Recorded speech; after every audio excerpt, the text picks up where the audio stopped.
Graças a Deus por estarmos mais uma vez reunidos aqui. Glória a Deus, estou muito feliz, falei e repeti isso várias vezes ontem, devido ao tema, devido ao que a gente vai conversar nos próximos meses. E é uma grande alegria poder estar com os irmãos aqui mais uma vez e poder servi-los, irmãos, compartilhando um pouco do Evangelho de Jesus, amém? Irmãos, a gente está iniciando então uma nova série. A nova série está aí, o Evangelho que transforma famílias. O Evangelho que transforma famílias. Por que esse tema? Por que a gente está falando sobre o Evangelho que transforma famílias? Primeiro, a gente vai expor o Evangelho ao longo desse mês. E nos próximos meses a gente vai falar de assuntos específicos, né, pastor? Sobre a família. Então, eu encorajo cada um de vocês, irmãos, a assumir um compromisso de ser parte disso, de trazer o papel, de anotar, porque eu creio que Deus vai transformar as nossas famílias durante esse tempo. E eu estava estudando sobre isso e eu estava lendo alguns livros e eu vi uma frase muito interessante, que nós só teremos uma igreja forte se nós tivermos famílias fortes. Não tem como nós termos igrejas fortes com famílias fracas, porque famílias estruturadas são a melhor forma de evangelismo que nós temos. Quando nós testemunhamos a respeito da nossa família, essa é a melhor forma que nós temos, ok? Então, as nossas famílias, irmãos, elas não precisam de mais tempo, elas não precisam de mais dinheiro e elas não precisam de mais conselhos. As nossas famílias precisam do Evangelho de Jesus para ser transformadas, e é nisso que nós cremos. E é por isso que nós cremos que essa série nasceu primeiro no coração de Deus, irmãos. Nós cremos piamente nisso, que essa série nasceu no coração de Deus. Então, assuma hoje, irmãos, um compromisso diário de intercessão pela sua casa e pela sua família. Ao final eu vou propor um outro compromisso, mas de início, assuma orações diárias pela sua família. Ok, então, a importância do Evangelho, esse é o primeiro tema que nós falaremos dessa série de exposições a respeito do Evangelho. E no texto lido, eu quero que vocês abram lá em Lucas 24, 13. Lucas 24, a partir do 13. Se tiver a versão da NVI aí em cima, eu vou reler esse texto. Lucas 24, a partir do 13.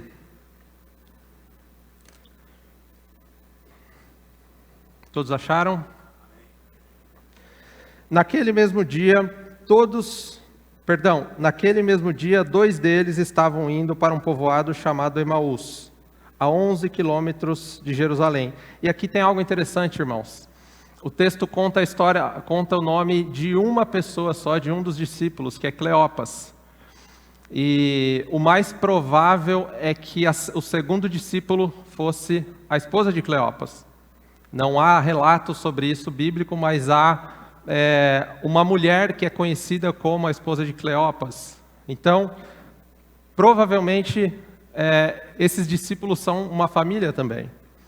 Naquele mesmo dia, dois deles estavam indo para um povoado chamado Emaús, a 11 quilômetros de Jerusalém. No caminho, conversavam a respeito de tudo o que havia acontecido. E enquanto eles estavam conversando e discutindo, apareceu alguém. O próprio Jesus apareceu do lado deles para caminhar com eles. Mas os olhos deles foram como que impedidos de reconhecer Jesus. E Jesus, perguntou para esses dois discípulos: sobre o que vocês estão conversando aí? Enquanto caminham, eles pararam, com o rosto entristecido, e um deles, que foi o Cleopas, ele perguntou assim: você deve ser o único que não sabe o que aconteceu em Jerusalém. Todo mundo sabe o que aconteceu. E aí, Jesus pergunta: que coisas aconteceram lá, no verso 19? E eles começam a explicar. O que aconteceu foi que, o que aconteceu com Jesus de Nazaré, responderam eles. Ele era um profeta, poderoso em palavras e em obras diante de Deus e de todo o povo. E eles começam a explicar que Jesus foi morto, Jesus foi traído, e lá no verso 24, alguns dos nossos companheiros foram ao sepulcro, encontraram tudo exatamente como as mulheres tinham dito. Ou seja, encontraram Jesus ressurreto. Aliás, encontraram o túmulo vazio. 25, ele lhes disse: como que vocês custam entender e como demoram a crer em tudo o que os profetas já falaram? Não devia o Cristo sofrer essas coisas para entrar na sua glória? Verso 27. E começando por Moisés e todos os profetas, explicou-lhes o que constava a respeito dele em todas as Escrituras. Ao se aproximarem do povoado para o qual estavam indo, Jesus fez como que ia adiante deles. Jesus estava indo embora, mas eles insistiram para que Jesus ficasse. Fique conosco, Jesus, porque a noite já vem e o dia está quase findando. Então ele entrou para ficar com eles, e quando estavam à mesa com eles, tomou o pão, deu graças, partiu e deu a eles. 31. Então os olhos deles foram abertos e o reconheceram, e ele desapareceu da vista deles. Irmãos, esse é um dos maiores relatos dos evangelhos, é um dos maiores textos que tem dos evangelhos a respeito de uma história só. E é um texto muito importante. Antes de a gente mergulhar nesse texto, eu queria que a gente abaixasse as cabeças de novo, mais uma vez, e pedisse para que Deus ministre aos nossos corações por meio da palavra. Amém? Deus e Pai, nós te agradecemos, Pai, pela tua palavra, pelas santas escrituras. Nós te agradecemos, Pai, porque nós temos a palavra na mão, diferente de muitas pessoas que morreram por causa dessa palavra, diferente de muitos países que não têm a possibilidade de ter uma Bíblia, Pai. O Senhor nos dá o prazer e o deleite de ler a tua palavra. Senhor, me usa nessa noite, e que não seja eu, que não sejam as minhas intenções, Pai, mas que o teu Espírito Santo revele o que o Senhor quer ministrar a nós aqui hoje. Amém. Amém. Irmãos, como eu disse, essa passagem, então, ela acontece no domingo da ressurreição. Acontece num final de tarde. Jesus havia morrido na sexta-feira, e essa passagem acontece no domingo, fim de tarde. O que está acontecendo aqui, irmãos, é que depois de Jesus ter sido condenado, crucificado e morto, alguns dos discípulos de Jesus estavam indo embora. Os judeus tinham uma crença de que se passassem 3 dias da morte, não tinha mais jeito. E passou 3 dias.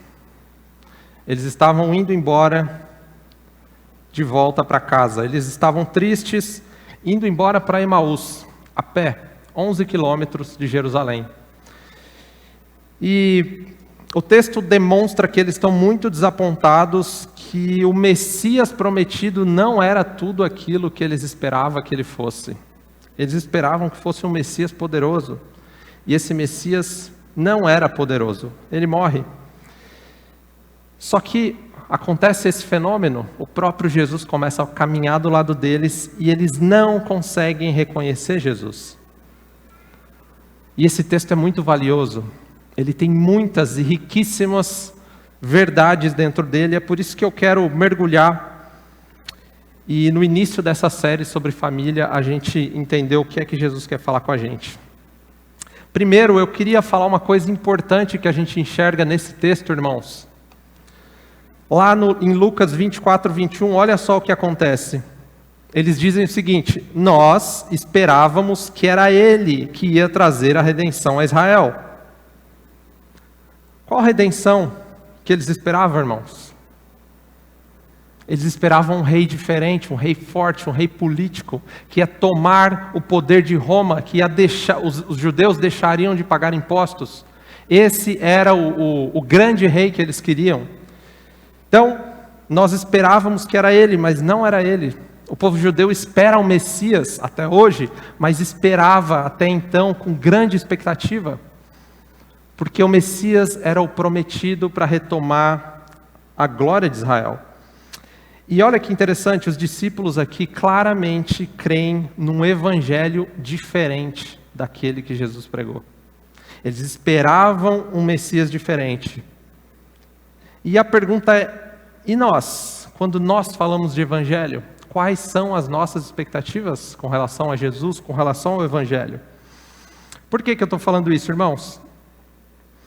O censo de 2010, com relação aos evangélicos do país, disse que tinha 42 milhões de evangélicos no nosso país. E ele foi atualizado em 2020. Já somos 65 milhões de evangélicos. 65 milhões, 65,4 milhões. E o que acontece? O IBGE fez um estudo que em até 2035 nós seremos 40% evangélicos serão 40% da população do país. E os outros 40% serão católicos. 80% seguidores de Jesus. E aí, o que a gente pergunta olhando para isso é, tem algo errado aqui, não é? Não tem algo errado, irmãos? Por que a igreja não mudou o nosso país e o nosso mundo ainda? Por que será? Por que antes os seguidores de Jesus, eles tinham um espírito sacrificial, eles morriam por Jesus, e hoje nós mais ouvimos vontade de matar o outro do que morrer pelo outro? Por quê? Os discípulos de Jesus, eles eram peregrinos. Eles viviam como peregrinos, eles não se vendiam para a terra, eles não criavam tendas aqui eternas, como nós fazemos. Percebem por que 65,4 milhões de evangélicos não estão sacudindo o nosso país, como os apóstolos sacudiram na época deles?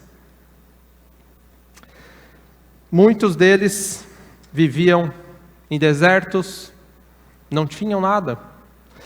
E o que acontece é que muitos evangélicos hoje vivem de cultos em cultos e a sua vida não causa impacto algum. Sabe qual é o pior, irmãos? Não causa impacto nem na sua família. 65,4 milhões de vezes Jesus poderia ser pregado em diferentes famílias, todos os dias. E por que é que nós não causamos esse mesmo impacto? Há algo errado aqui. É por isso que nós precisamos voltar e falar do Evangelho. Como que apenas alguns poucos homens e mulheres com pouca instrução sacudiram Jerusalém, a Palestina e o Império Romano. E os bilhões de auto-intitulados cristãos fazem tão pouco. Nós precisamos falar do Evangelho. Nós precisamos falar do Evangelho de Jesus. E quando nós olhamos, irmãos, com mais atenção, há um abismo entre o Evangelho que Jesus pregava e o Evangelho dos evangélicos. Há um abismo nesse Evangelho, nessa pregação. Por quê?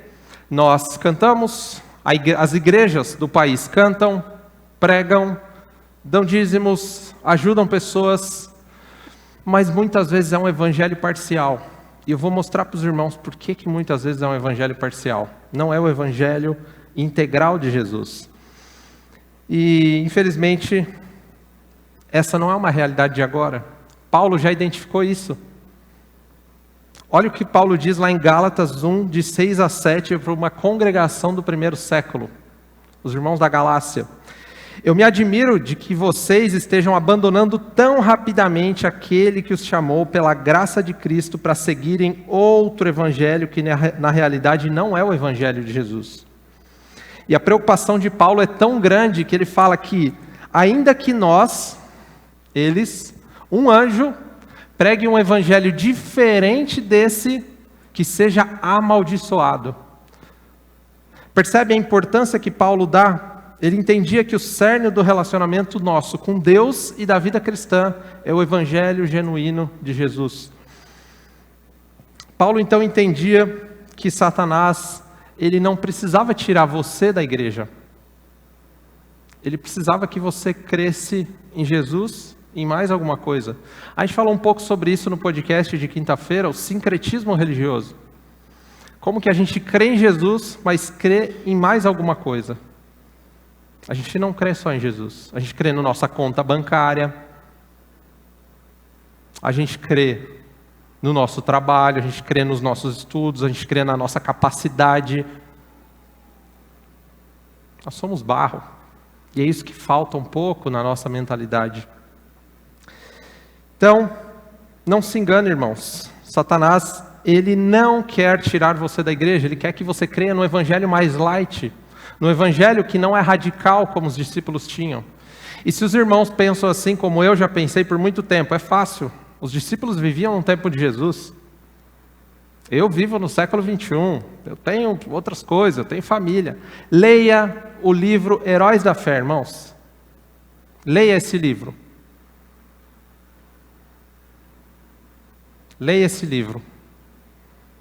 Homens como eu e você, família, filhos, que se entregaram, morreram por Cristo, doaram-se por Cristo. A realidade não está longe. O nosso coração é que fica longe muitas vezes. Então, o que Satanás quer é que a gente creia num evangelho menos radical, sem compromissos, sem prestação de contas. Vem no culto, não precisa prestar conta para ninguém. Senta em qualquer banco, não tenha compromissos.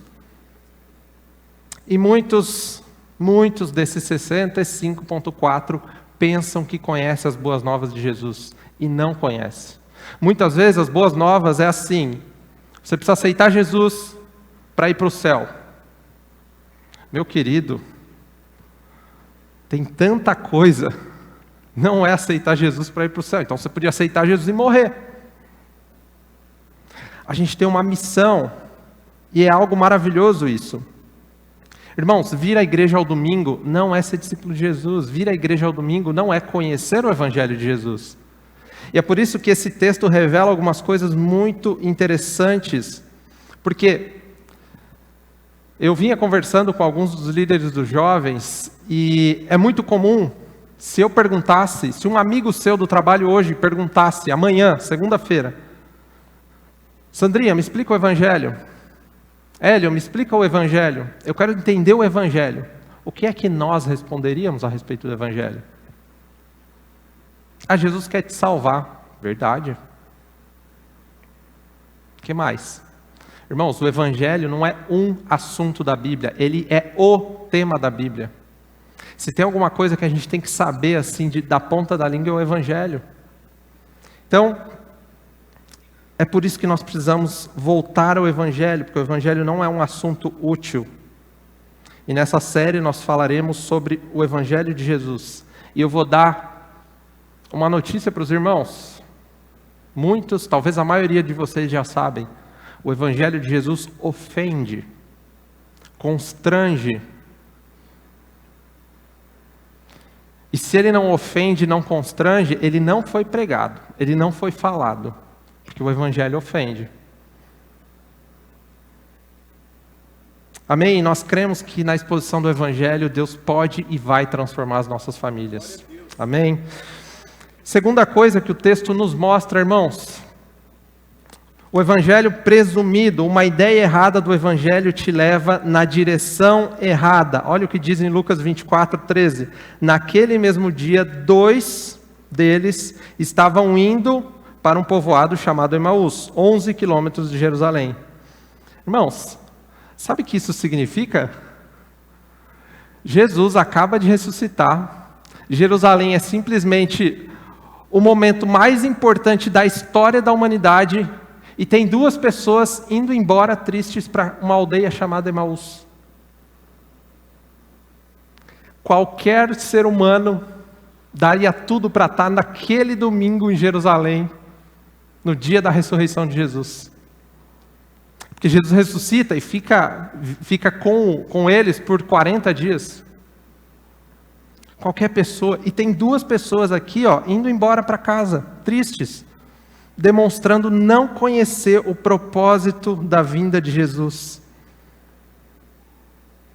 Tinham uma ideia errada a respeito de Jesus, esses dois discípulos. Eles caminharam com Jesus. E olha que interessante, no final desse texto, se eu não estou enganado, no 33 ou no 35, fala que eles voltaram para Jerusalém e se encontraram com os apóstolos. Então eles eram discípulos próximos de Jesus. E eles tinham uma ideia errada a respeito de Jesus, porque eles estão indo para casa, malucos. Jesus ressuscitou em Jerusalém, e eles estão indo embora. Na verdade, o que aconteceu com eles é o que acontece com muitos de nós. Nós criamos uma versão de Jesus, uma caricatura de Jesus. Nós criamos uma projeção do nosso coração em Jesus. Eu vou mostrar para os irmãos como é que é isso. Pense, irmãos, no primeiro texto bíblico que vem à mente de vocês. Primeiro, esse microfone funciona?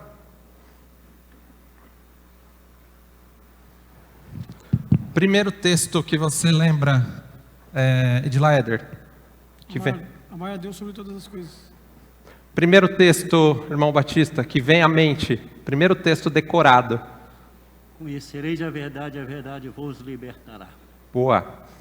Irmão Davi, primeiro texto. João 3,16. Porque Deus amou o mundo de tal maneira que deu o seu Filho unigênito, para que todo aquele que nele crê não pereça, mas tenha vida eterna. Muito bom. Irmãos, o que acontece? Eu fiz esse teste comigo, eu fiz com algumas pessoas. Por que a gente cria uma ideia de Jesus? Porque quando a gente quando a gente lembra, o primeiro texto que a gente decora, que a gente lembra, normalmente é um texto onde Deus me amou. Normalmente é um texto onde Deus vai honrar os dias daqueles que foram fiéis. Normalmente os textos que a gente lembra o Senhor é o meu pastor e nada... Quem lembrou do Senhor é meu pastor aqui? Eu chutei que 80% lembraria desse. Por quê, irmãos? Porque quando a gente olha para a palavra, a gente tem essa mania de olhar para o Evangelho como se o Evangelho fosse para mim, feito para mim, e nós começamos a construir um Deus que vai resolver os meus problemas. Nós criamos um modelo de Jesus. E eu acho que esses discípulos, o que eles fizeram? Bom, Jesus está curando. Acho que é ele, hein? Jesus está salvando. Acho que é ele. Ressuscitou mortos, andou sobre as águas, alimentou multidões com 5 pães e 2 peixes. É ele. Mas ele morre.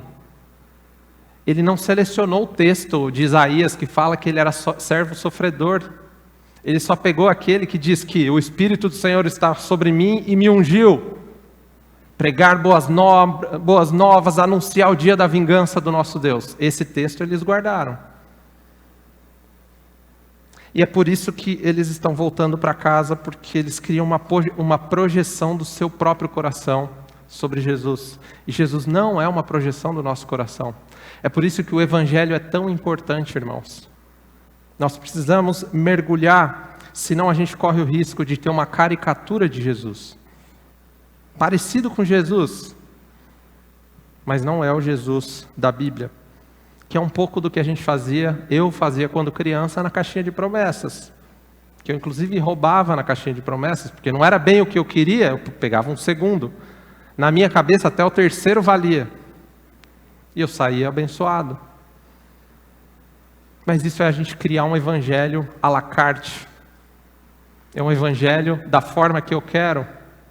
Deixa eu ver se sai um bom agora. Opa, é quase um horóscopo. Mas, e após a multiplicação dos pães, irmãos, eles falam assim: agora, depois de multiplicar a segunda vez, Jesus, que o Senhor vai tomar o poder de Roma, né? Não sabem de nada. Eles caminham com Jesus. Tem uma teologia, que é a teologia da Xuxa. Vocês já ouviram a teologia da Xuxa?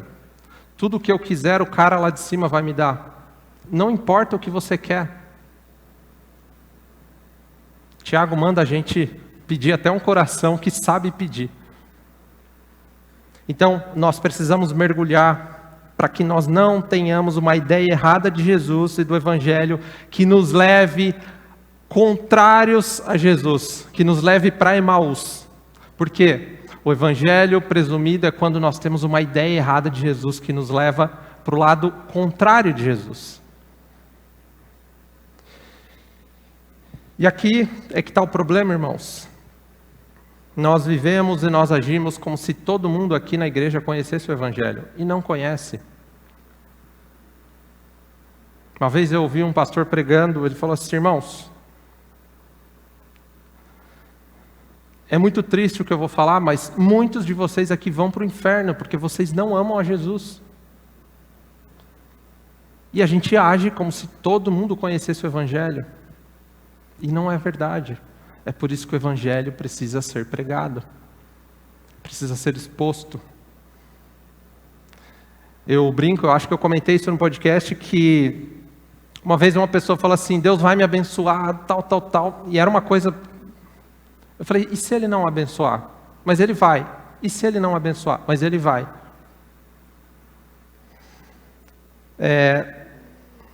Eu vou falar um pouco melhor sobre isso, mas quando nós falamos sobre o Evangelho, irmãos, a gente precisa mergulhar na palavra de Deus, entender quem é Jesus e qual é o Evangelho de Jesus. Lembra que eu disse que ele ofende? Ele ofende porque o Evangelho não é sobre mim, sobre você, é sobre Deus e sobre a história que Ele está contando. Quando falamos de conhecer o Evangelho, talvez você pense assim: ok, eu já sei sobre isso, já passei pela classe dos catecúmenos, na classe dos que vão batizar, eu já passei por lá, eu já conheço o Evangelho. Irmãos, o Evangelho não é um tópico, o Evangelho é a Bíblia inteira. O tema mais importante é o Evangelho. Próxima coisa que a gente vê nesse texto, irmãos: cristãos ateus, uma ideia errada do Evangelho te impede de reconhecer a Jesus. Lucas 24, 25 e 26. Como vocês custam a entender e como demoram a crer em tudo que os profetas já falaram. Não devia o Cristo sofrer estas coisas para depois entrar na sua glória? Talvez você diga assim: como assim cristãos ateus? Crente ateu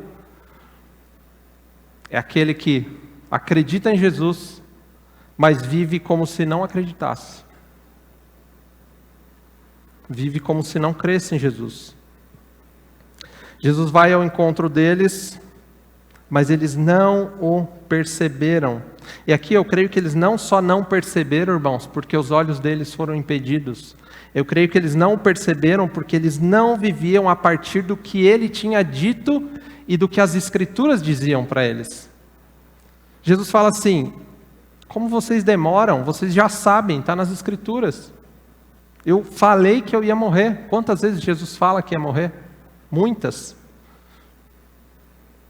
Então eles não perceberam, eles não conseguiram enxergar Jesus, mesmo Jesus caminhando com eles. E Jesus estava ali. Irmãos, Jesus está aqui.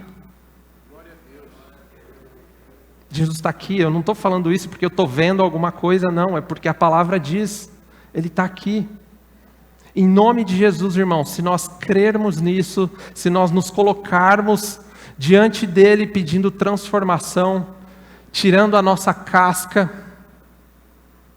nossas justificativas, Ele vai revelar a nós o Seu Espírito e habitar em nós. Nós precisamos crer nisso. O que mais, irmãos? A Bíblia toda é sobre o Evangelho. Lucas 24, 27. E começando, Jesus... Como é que os discípulos agora percebem Jesus? Começando por Moisés e todos os profetas, Jesus explica o que constava a respeito dele em todas as Escrituras. Irmãos, na Bíblia, então, o Evangelho não é uma história. O Evangelho é a história. Aleluia. O Evangelho, a Bíblia não é um amontoado de narrativas. Na realidade, elas falam de uma grande história, que é o Evangelho de Jesus. Essa é a Bíblia conta a história sobre Deus e de como Ele criou, como nós caímos de Deus na queda e como Ele nos resgata em Jesus. É isso que a Bíblia fala. Fala sobre o plano de redenção em Cristo, do Gênesis ao Apocalipse, há uma linha que conduz a história da redenção.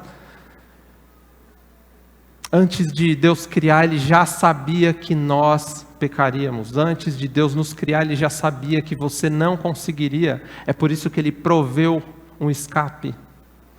Nas Escrituras, Deus não se surpreende. Toda a Bíblia é sobre o Evangelho. E olha que interessante, irmãos. Quando nós não lidamos com a Bíblia, como se toda ela fosse a respeito do Evangelho, a gente normalmente pega textos como Davi e Golias. Davi e Golias, você pode falar assim, ok, vamos aplicar as nossas próprias vidas, pensando que o texto está falando da gente. Aí o que você faz? Eu sou Davi, Golias é o meu problema, é a minha causa na justiça, Golias é o meu casamento derrubado, Golias é uma dívida gigantesca que eu tenho e eu sou Davi. E aí o que a gente faz? A gente pega as pedras, 5 pedras, escolhe bem as pedras e gira, mira e atira. 1, 2, 3, 4, 5, você errou todas. E agora? O que acontece? Culpa, vergonha, sofrimento, Deus me abandonou, Deus não está comigo, eu achei que Ele ouvia as minhas orações, mas irmãos, Davi e Golias é uma sombra de uma história muito maior do que você. Sabe quem que é Davi? É Jesus. Sabe quem é Golias? A morte e o pecado. Jesus, ele vence a morte e o pecado e entrega nas nossas mãos a vitória. É por isso que nós somos chamados de mais do que vencedores, irmãos. E aí, se você quer se ver na história, você e eu somos aqueles soldados tremendo de medo, incapazes de vencer o gigante. Esses somos nós. Toda a Bíblia conta a história de Jesus, é uma sombra. É uma sombra.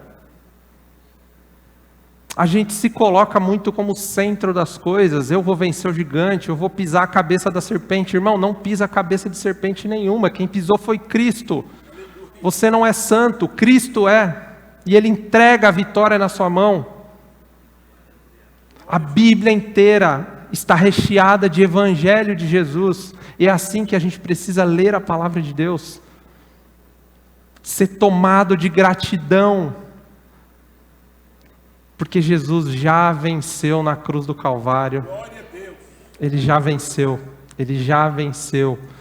A Bíblia toda conta a história de Jesus. E o nosso coração se enche de gratidão, porque a vitória está nele. Ele venceu e nós não vencemos. A realidade está em Cristo, como diz Colossenses 2,17. Todo o Antigo Testamento aponta para Cristo. Todo o Novo Testamento aponta para Cristo. Cristo e a cruz é o ápice da história, irmãos. O Evangelho de Jesus conta a história de um Deus que cria em amor, de um povo rebelde que em Adão nós pecamos e fugimos para longe de Deus. E Deus em amor nos resgata, nos oferece resgate. Não tem a ver comigo e com você. Tem a ver com a bondade e o amor de Deus. Tem a ver com Ele. Ele que é bom. O Evangelho de Jesus precisa ser pregado. E ele está na Bíblia inteira. Então, em Jesus, irmãos, nós temos alguém que venceu. Nós temos um campeão. E você que creu nele, você é mais do que vencedor. Não por você, por ele. Por ele. Os nossos méritos, irmãos, são trapos de imundícia. Ele venceu, ele morreu e ele entregou a vitória para nós. Nós somos agraciados pelo Evangelho da redenção e da restauração. Isso é maravilhoso, irmãos. Não é sobre você. A Bíblia, no fim das contas, não é sobre mim ou sobre você. É sobre Deus e sobre o que Ele fez. E nós não podemos presumir que sabemos do Evangelho. Nós precisamos mergulhar no Evangelho. Nós devemos clara e deliberadamente, apaixonadamente, pregar esse Evangelho. Por que é boa notícia, irmãos?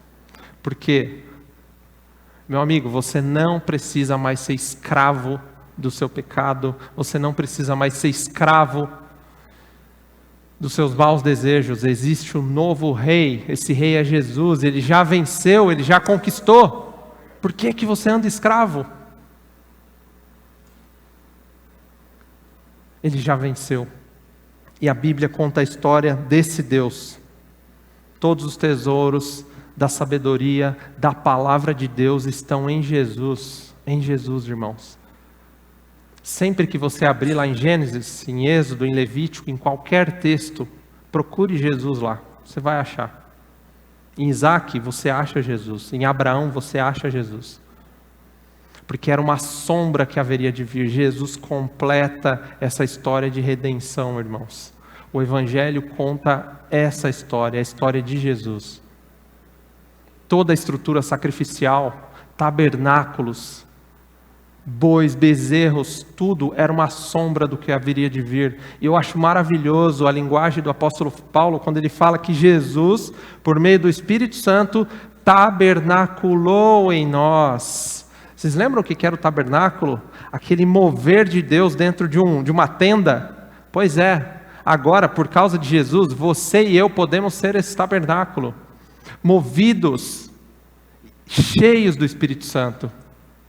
Jesus tabernaculou naqueles que nasceram de novo. Essa é a história do Evangelho de Jesus. O que mais, irmãos? Por fim, o Evangelho, ele transforma famílias. Convide Jesus para ser parte da sua vida e da sua família. Olha o que diz no texto de Lucas 24, 29 ao 31. Mas eles insistiram muito com ele. Fique conosco, pois a noite já vem, o dia já está quase findando. Então Jesus entrou para ficar com eles. Quando estava à mesa com eles, tomou o pão, deu graças, partiu e deu a eles. Então os olhos deles foram abertos e o reconheceram. Irmãos, ouçam isso com atenção que eu vou falar agora. Satanás tem uma estratégia muito clara, e é a mesma desde o Gênesis: destruir as famílias. Destruir as famílias.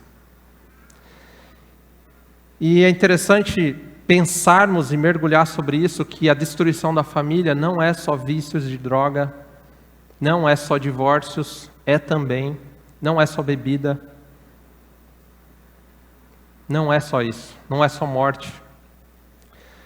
A gente se perde nisso. A ausência de conexão, a ausência da mesa e a ausência de Jesus na mesa também é uma forma de Satanás destruir a sua casa. O texto diz que Jesus entra na casa, participa da mesa com eles, parte o pão com eles, e então os olhos deles foram abertos. E a pergunta é: Jesus é parte da mesa da sua casa? Você tem partido o pão com Jesus à mesa? E a sua família à mesa? Aliás, ainda existe mesa na sua casa? Não é mesa, momento da mesa. Pessoas se reunindo à mesa. Qual é o espaço que Jesus tem na sua família, irmãos? Qual é o espaço que Ele tem na sua semana em família? O que acontece muitas vezes é que nós estamos ocupados demais para sentar à mesa com os nossos pais, com os nossos filhos e com os nossos cônjuges. Tem muita coisa para fazer. Não dá tempo de sentar à mesa para comer.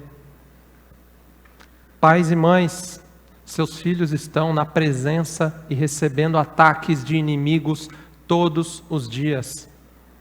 E ele chega em casa e ele encontra uma mesa onde Jesus está lá.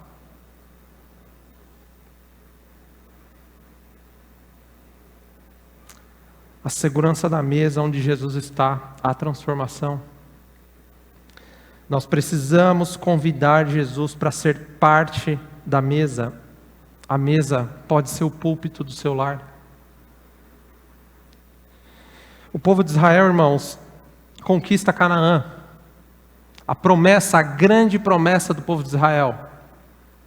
Canaã, a terra que mana leite e mel, maravilhoso. O que acontece quando eles entram em Canaã, irmãos? Eles constroem cidade, constroem casas, prefeitura, sei lá o que mais, constrói. Só que eles esquecem de uma coisa: ensinar sobre o Deus deles para os seus filhos. E sabe o que acontece depois? Os filhos não conheciam o Deus dos seus pais. E depois, Juízes. Quer ler um período terrível na Bíblia? Leia Juízes. Pós falta de mesa na casa do povo de Israel. Eles construíram cidade. Deve ter ficado maravilhoso. Mas eles esqueceram de falar do mais importante. Percebam que hoje na correria nós podemos estar preocupados com a faculdade, com o trabalho, com hora extra, com tanta coisa, trabalho, escola, e a gente esquece do mais importante. Sabe o que vai criar solidez na sua casa, irmão? A mesa onde Jesus está. Glória a Deus.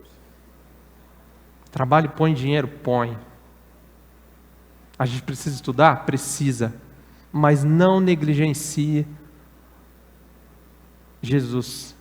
Irmãos, isso é tão curioso que nós estamos vivendo para um período de 70 e 80, 90, talvez 100 anos aqui. Para isso, 100% para isso, integralmente para isso, e há uma eternidade nos esperando, irmãos. Há algo muito maior. O que é que vai acontecer quando nós fecharmos os olhos aqui, irmãos? Não adianta ter doutorado. Não adianta ter carro do ano, irmãos. Mesa com a família é onde Jesus está. Convide Jesus para ser parte da sua família. Irmãos, isso é tão sério. Eu trabalho com jovens e adolescentes há bastante tempo. Eu fui recentemente, eu acredito, pastor, jovem. Ainda sou. Irmãos, o universo de preocupações e de ansiedade que Satanás coloca nos corações hoje, a internet pulverizou isso, irmãos. Se na casa não houver mesa onde Jesus está, se você não se encontra com Deus junto com seus filhos, irmãos, filhos, se você não se encontra com seus pais, não vai ter dia bom, vai ter dia mau.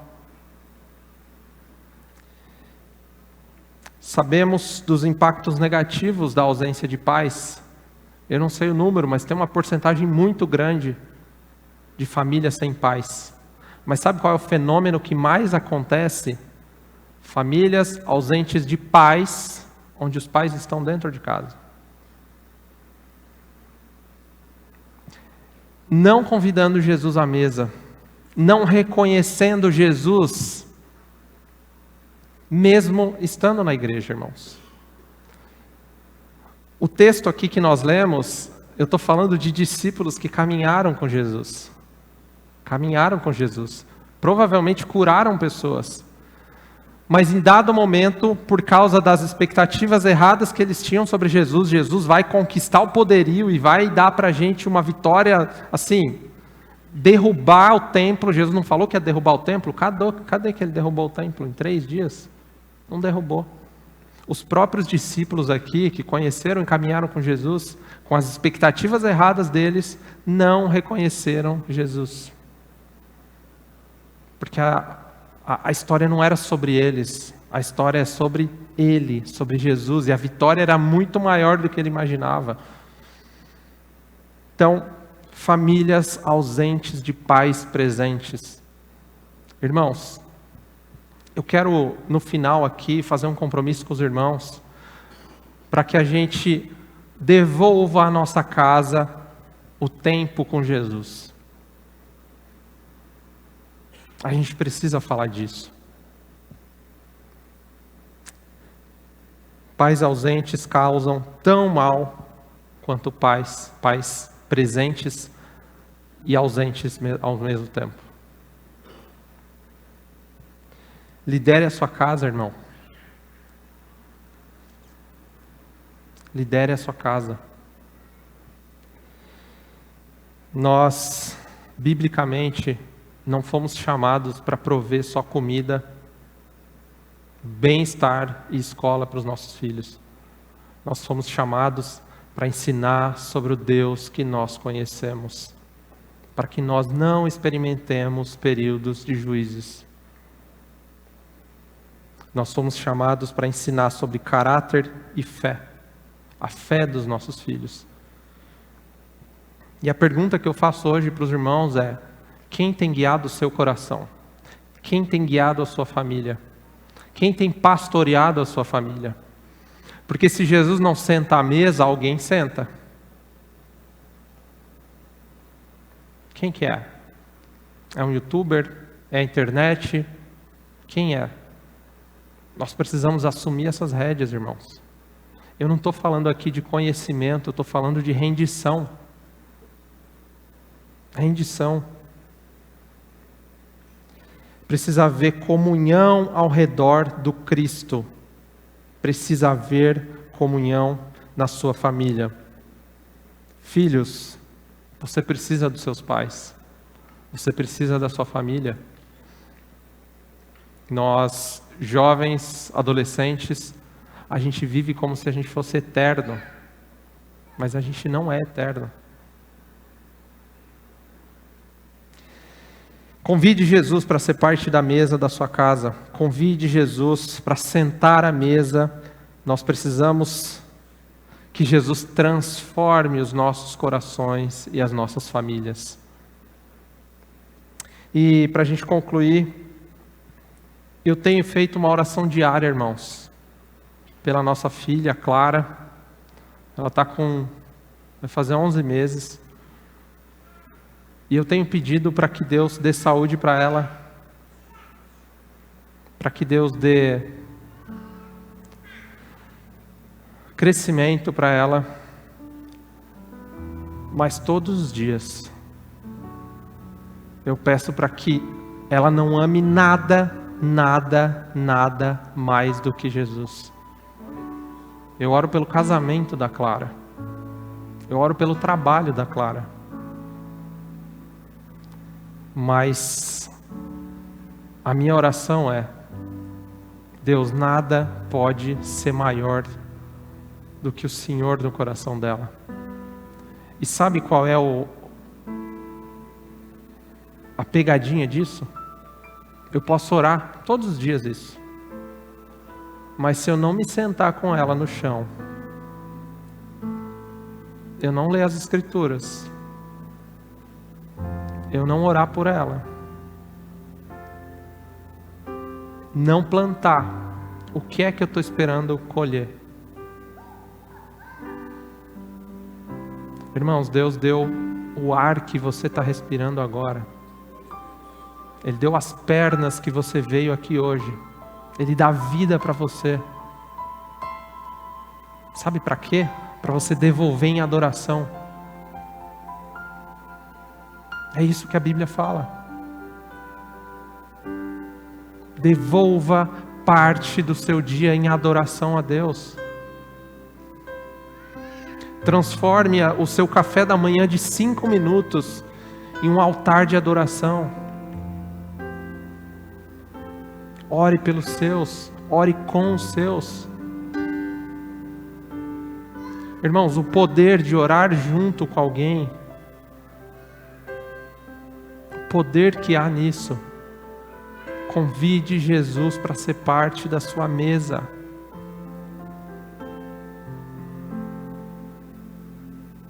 Pai e mãe, se o seu projeto de vida é ver seu filho formado, doutor, engenheiro, ganhando bem, você não entendeu nada. Filho, se o seu projeto de vida é uma faculdade boa, um bom salário, você não entendeu nada. Os primeiros cristãos viviam como peregrinos. E eu não estou dizendo para você deixar de fazer isso. Não é isso. Eu estou dizendo para nisso Cristo seja glorificado. Seja o melhor no que você faz. Honre a Deus com seus frutos. Mas não deixe o mais importante de fora, irmãos. A Bíblia não é sobre mim, sobre você, é sobre Ele. E encontrando Ele, nós temos o coração transformado. Com o coração transformado, nós devolvemos em adoração. Isso é vida plena. Isso é Evangelho. Diante da mesa em comunhão, irmãos, o que acontece no texto? Jesus desapareceu.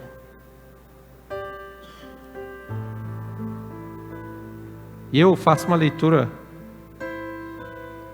de uma história que eu ouvi de pescadores da América Central. Tinha um missionário lendo o texto e tinha 2 pescadores ouvindo esse texto de Emaús. E eles chegam nesse texto: Jesus desapareceu da vista deles. E aí um pescador olhou para o outro e falou assim: ué, para onde ele foi? Aí o outro respondeu assim: ué, entrou neles.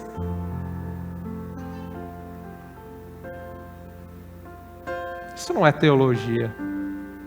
Irmãos, a mesa com Cristo, o Espírito Santo habita em nós, nós somos transformados e a nossa casa é transformada. A mesa com Cristo, convide Deus à mesa, convide Deus para a sua casa.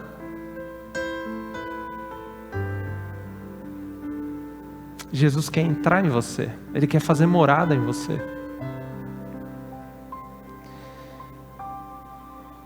E quando Jesus parte o pão da ceia, e eu quero falar algo que vocês nunca mais esqueçam. Eu nunca mais esqueci quando eu li sobre isso. Quando Jesus parte o pão da ceia, e quando você come o pão, o que acontece? O seu pão se une ao seu corpo e você se torna um com o pão. Isso é um símbolo de que o Espírito de Deus se uniu ao seu espírito e agora Ele é um com você.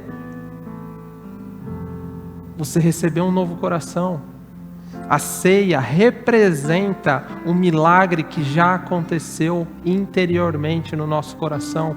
Então todas as vezes, irmãos, que você beber do vinho, comer do pão, lembre-se de que isso representa que o próprio corpo rasgado de Cristo naquela cruz foi dado por você, foi dado por mim. E agora a gente está celebrando uma união, um casamento. É isso que acontece na mesa com os discípulos. Jesus parte o pão. O corpo rasgado de Cristo gera transformação em nós. A mesa ao redor do Cristo gera transformação. E é disso que nós precisamos nas nossas casas. Para a gente terminar, irmãos, eu quero fazer um desafio para os irmãos. Nós teremos muitos cultos falando do Evangelho de Jesus.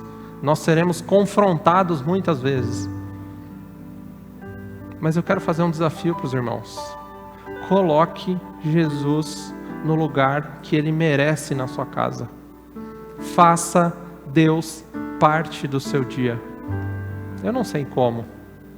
Eu não sei sua rotina. Mas não permita que os anos se passem, que os seus filhos cresçam, saiam de casa, porque eles vão sair. ou você que mora com seu cônjuge, não permita que os anos passem, que vocês envelheçam e vocês não vejam Cristo florescer um no outro. Não permitam que isso aconteça, irmãos. Faça Deus parte do seu dia. Faça um compromisso hoje de chegar em casa e escrever sua agenda inteira. Aonde que eu posso colocar um momento em família aqui? Aonde?